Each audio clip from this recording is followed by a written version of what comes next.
Всем привет! Вы на канале Планета Земля. И сегодня мы поговорим о сибирской кошке. Сибирская кошка – пушистый и весьма яркий представитель семейства кошачьих. Эта кошка хорошо узнаваема нами с детства. Статная и немного суровая, не обделена аристократизмом, с умными глазами, богатым воротником и шикарным хвостом. Но откуда же она к нам пришла?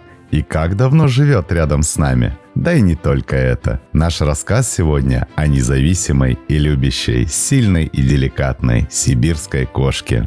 Поехали! Сибирская кошка – это естественная порода, происходящая из России, и особенно из лесных районов Сибири. Их точное происхождение окутано тайной, и мы можем делать только предположения, когда и как сибирская кошка стала сибирской. Есть парочка версий об этом, но для этого просто необходимо окунуться в историю. Полагается, что они существовали на территории России не 1000 лет. Впервые упомянутые в русских летописях 1000 лет назад, эти кошки были неотъемлемой частью жителей Сибири. Но как они попали в такой суровый край? Для этого вспомним происхождение домашней кошки в мире.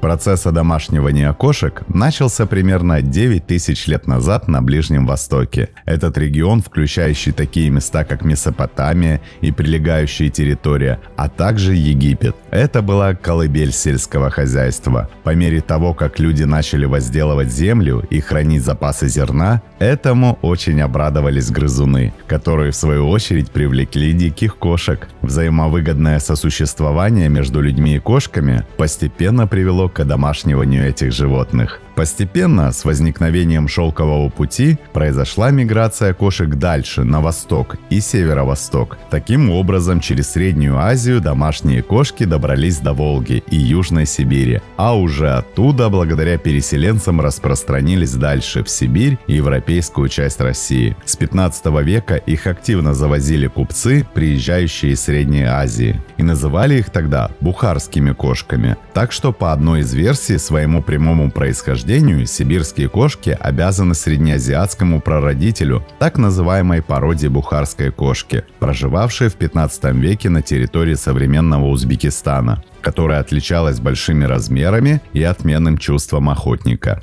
Но в Бухаре тепленько. Не то что в Сибири. Холодные русские зимы заставили котиков обзавестись густой шерстью. Кошки, как и все живое, постепенно адаптировались к условиям сурового климата. Их шерсть приобрела более плотную текстуру, более короткий, но густой подшерсток. Кроме того, домашние кошки, особенно в деревнях и селах, имели свободный выгул, и никто не мог мешать их спариванию с дикими лесными, которые, возможно, помогли не только советами, но и потомством. Они легко уживались с людьми, при этом могли и сами позаботиться о себе, ловя мышей и птиц. Но в любом случае эти кошки связывали свою судьбу с человеком. По другой версии, сибирские коты произошли от норвежских лесных кошек, которые обитали в северных регионах, но это только предположение. Но то, что остается фактом, это то, что они были большими и пушистыми. Именно в Сибири постепенно название кошек сменилось с бухарских на сибирских. Так возникли местные популяции. Из этих популяций только в 80-х годах 20 века с появлением в Советском Союзе фелинологии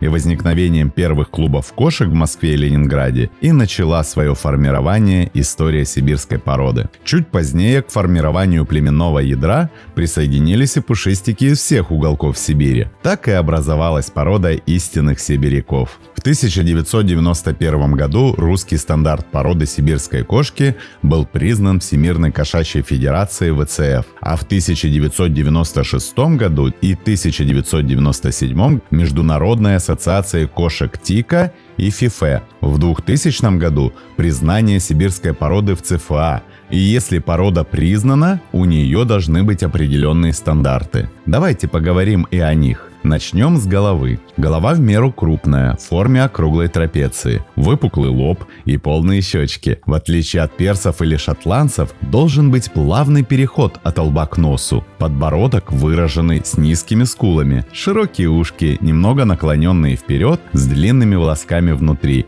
и иногда кисточками на кончиках. Глаза большие, слегка овальные, с округлым нижним веком. Цвет глаз должен быть однородным и гармонировать с окрасом шерсти. Допустим любой оттенок, от желтого, золотистого до зеленого. У сибирских кошек белого окраса глаза могут быть голубого, зеленого и желтого цвета. Также возможны глаза разного цвета, например, один голубой, другой желтый. В окрасах группы Color Point, например, Невская маскарадная, цвет глаз всегда голубой. Чем насыщеннее, тем лучше. Тело пропорциональное, с мощным корпусом, шея короткая и крепкая, мускулистые ноги и крупные лапы с пучками шерсти между пальцами. Хвост длиной до лопаток, слегка сужающийся к концу, равномерно опушен, с обильным подшерстком. Шерсть средней длины, с очень плотным подшерстком мягкой и тонкой текстуры, покрытым более грубым покровным волосом. Плотный, плавно покрывающий спину и не спадающий на бока и хвост, покровный волос является блестящим и водоотталкивающим. Текстура твердая, жесткая. Нижняя часть тела и задняя поверхность задних ног не имеют покровного волоса.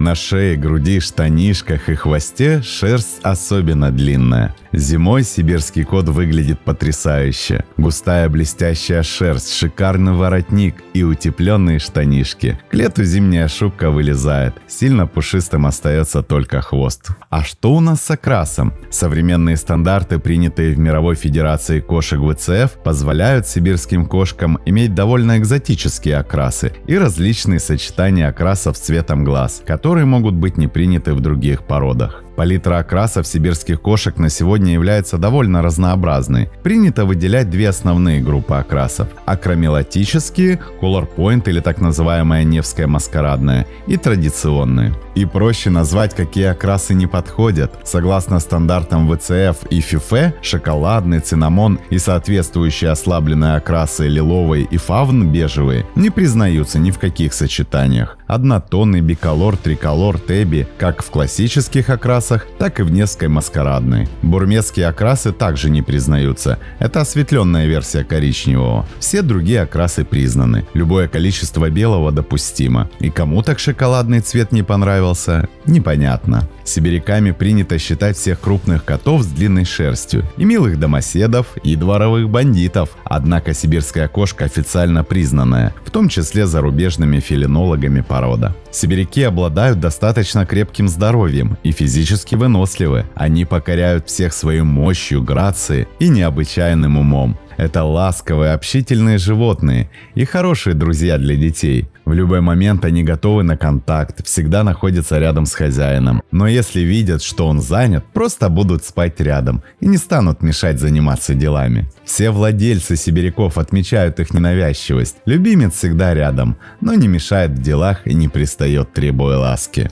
Достаточно правильно оценивая свои габариты и вес, они не станут висеть на шторах, но легко показывают достаточно сложные акробатические этюды на полу и диване. На этих кошек можно любоваться беспрестанно, не находя в себе силы отвести взгляд. Помимо выразительной внешности, эта киса обладает уникальным характером, благодаря которому и стала всенародной любимицей. Всем своим видом она демонстрирует уверенность в собственных силах, а к хозяевам относится чутко и очень нежно. В то же время мурлыка не прочь поймать мышку или погонять голубей. В этом случае судьба грызунов и пернатых незавидная. От сибиряка достается и своим сородичам, если те вдруг бесцеремонно решат претендовать на его владение. Вот такой самодостаточный красавчик родился на просторах бескрайней Сибири. Сибирский кот довольно крупный представитель хвостатых пушистиков с крепким телосложением и полудлинной шерстью. Вес кошек до 8, а котов до 12 килограммов. Сибирские кошки – долгожители. Своим присутствием они будут радовать 15 или даже 20 лет. Если в вашей семье появился сибирский кот, считайте его полноправным членом семьи. Довольно долго, примерно до 5 лет, он останется на этапе ребенка. Погонять мячик – всегда готов. Попрыгать на шкафы – да не вопрос. Помурчать на коленях – да пожалуйста. Даже в маленьком возрасте сибиряк проявляет незаурядный ум. Он моментально запомнит, что нужду надо справлять в лоток. Он не станет громким мяу будить ранним утром и требовать покушать. Днем же он может запрыгнуть на ногу, приглашая поиграть, хотя даже в одиночестве найдет себе занятие. Например, стащит оставленный на столе фантик от конфеты. Но самое умилительное удивительное в кошачьем детстве сибиряка то, как он спит,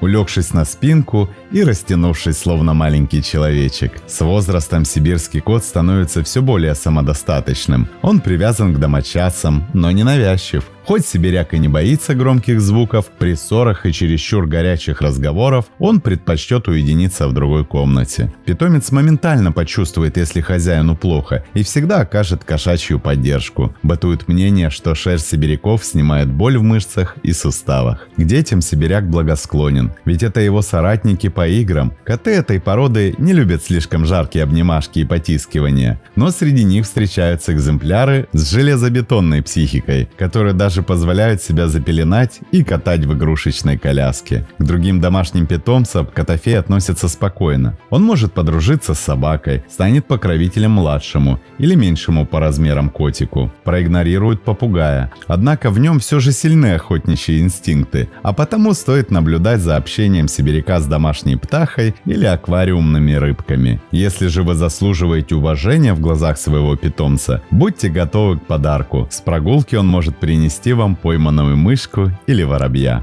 К незнакомцам сибирские коты относятся с подозрением. Гостям в доме точно не стоит пытаться поймать пушистика. Несвоевременные объятия могут вызвать агрессию. Сложности могут возникнуть и на улице. Сибирский кот или вожак дворовой шайки пушистых бандитов или господин, со стороны наблюдающий за мирной суетой. При неуважении к его персоне, будь то уличный кот или соседская собака, сибиряк бросится в бой. И тогда стоит только пожалеть его противника. С возрастом сибирская кошка становится все более степенной, но не ленивой. Она предпочтет полежать где-нибудь повыше, чтобы все домочадцы были в поле ее зрения. Или же примоститься на подоконнике, нежась под солнышком и через окно поглядывая на происходящее на улице. Сибирская кошка хорошо приживется в квартире, однако идеальное для нее место жительства – загородный дом с возможностью самостоятельно гулять каждый день. Сибиряки очень чистоплотны. Не составит труда приучить котенка к туалету. Особенно смышленые котики сами подходят к ванной после прогулки, чтобы им помыли лапки. Хотя часто мыть пушистиков не обязательно. Красивый, преданный как собака и нежный сибирский котик. Все, что нужно человеку, уставшему от экзотики. Сибиряк не доставит проблем. Напротив, с его появлением в вашей жизни станет больше уюта и тепла. Но помните, животное в доме – это не игрушка, а обоюдный обмен вниманием и заботой. В сибирской кошке каждый найдет друга. И все, что пушистый друг захочет вам сказать, он передаст понимающим взглядом, нежным мурчанием и мягкими лапами. Смотрим, слушаем, записываем, подписываемся. Не забываем ставить лайки и делиться этим видео с друзьями. Это очень помогает продвижению. С вами канал Планета Земля.